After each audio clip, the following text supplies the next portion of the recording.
And then, but while they were campaigning, we did hear that they were going to meet up with some, I think, is it 3 million exactly per year? Exactly. And even the president tweeted, and perhaps those are one of the challenges of tweeting. Donald Trump has also significantly had those problems. So on the 16th of March last year... Tweets go down when you become president. No, boy. The tweets, people hold you to the tweets. So the president had tweeted on the 16th of March last year that we're going to be creating 3 million jobs per annum.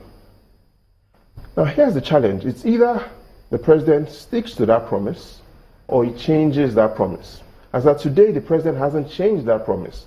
So it's going to have to be measured based on that promise of 3 million jobs.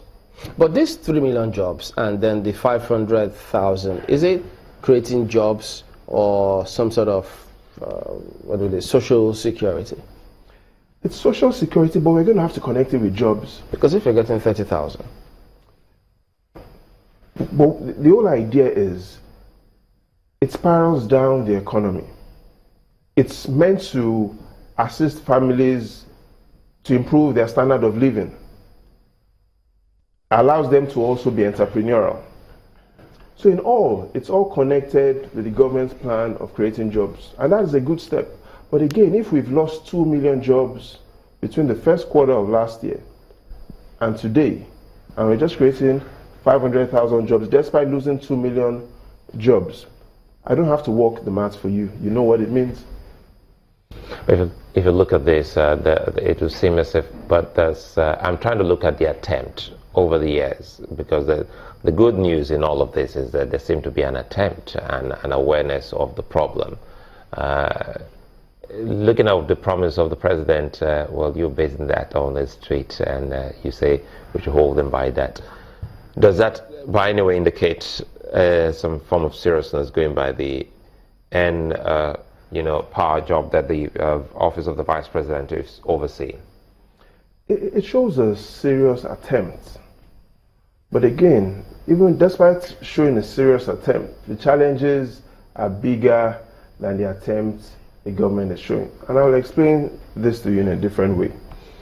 Presently, based on the evidence available, the narrative is that 15,500 Nigerians come into the labor force every day.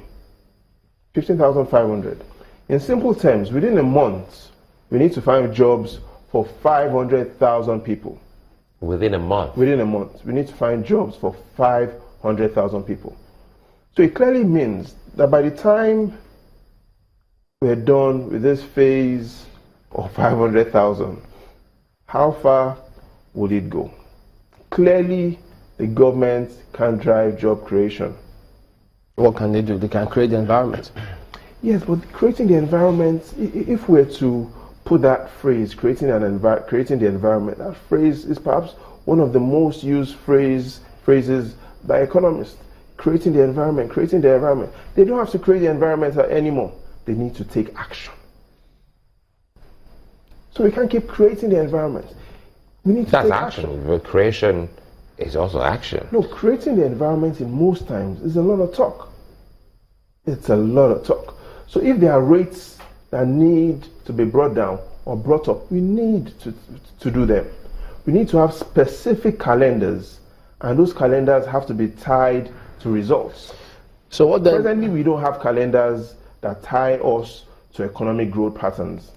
If were to go by those figures of 500,000 jobs, and then the states come into the equation and contribute their quota, that will affect a lot, wouldn't it? It will affect, but I won't use it will affect a lot. It will affect, but it will affect. But depends on how much they're bringing to the table. But we don't want states to be the drivers of job creation. We don't want it to happen. We need the private sector. We did ask the government too, but they said that, well, yes, it's going to be a private sector partnership with the government and the state as well. But we're looking to see how that is going to play out eventually. Yes, we're looking to see how it's going to play out eventually. But what the government often needs to do is to again plan using the data, and then we'll be able to plug this hole. So what the government needs to do is plan using data, and once you plan more accurately using data, you will then be able to create those specific action plans that will be tied to key milestones. And I'll give you the challenges that several youths watching today have. So we have last year, for instance, after going through polytechnic, universities, one of the most attractive jobs, now we're not discriminating among other jobs, but one of the most attractive jobs is to find a job within the science and engineering professional sector. But listen to what today's narrative and ease of finding a job within the science and engineering sector reveals. The evidence is last year, we created less than 5,000 jobs in the formal sector for science and engineering professionals, less than 5,000. The FRC says the number of people that died in road accidents last year, 5,044. Here's what it means. It means even for that young graduate who is looking for a job in science and engineering, who's looking for a good formal job, he's more likely to die in an accident than find that job. Wow. But does that mean he should sit at home? No. But here's what it means. It means we are not doing sufficiently enough to stimulate those kind of jobs that the youth are interested in. And here's the bigger challenge. Yes, there's the economic side of it. Yes, we've seen the total number of people who sit at home. We've seen that grown significantly. The political side to it is the president only won the elections last year by a margin of 2.6 million people. So he only had 2.6 million more votes. And this figure is clearly shows he doesn't want this pattern to go on. So there's the economic side of it. And then there's the political side of it. Okay, we'll take a look at the political side of these figures when we return in a moment. Join us again.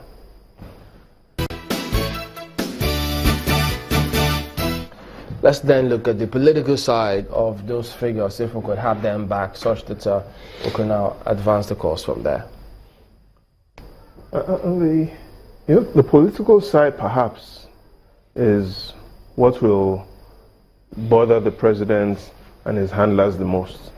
Again, you recollect after that heated and highly contested elections last year, he marginally won. And I say marginally because out of 180 million people who were interested in this to decide who will become the next president, his margin of victory was 2.6 million. So if we hold that on one hand, and on the other hand, if we recollect that based on the evidence from the NBS, the number of people who had full-time jobs in the first quarter of last year was 55.6 million people. Now that has dropped to 53.6 million people. In simple terms, 2 million people are no longer on full-time jobs. Another way to say this is there are 2 million people that are not happy with the president anymore between last year and this year. And the president only won by 2.6 million. Now that's the political side. He doesn't want that trend, and he can't even afford for that trend to continue. Already we read about the tussles and the negotiations have begun for 2019. And in most times, the unemployment situation in the country is highly correlated to if you win. When the president came in, for instance, in his first outing, 1983, what was the unemployment rate? Today it is 32.6%. When he came in, the agitation, yes, was high for about job creation and all of that, but the unemployment rate then was only 3.9%. And with an unemployment rate as low as 3.9%, there was enough reason for there to be a change in government. Today, at 32.6%, when last did we have an unemployment rate of 32.6%? Never. Are there any signs that this will abate? Yes, there are. So what we've seen is if we look at it from the quarter to quarter perspective, even though we're still losing jobs, the speed or the rate of losing jobs has declined. So yes, there's some hope. But what we need, and what they need, and what everybody needs is not just quantity of jobs, as high quality jobs. All right, Babajide Ogunsanwo, our data and information analyst, thank you for coming on this morning. Well, that's the show today and the week as well. We thank you all for watching. We'll see you next time. I'm Chamberlain. So many thanks. I'm Sulaiman Ledes here again.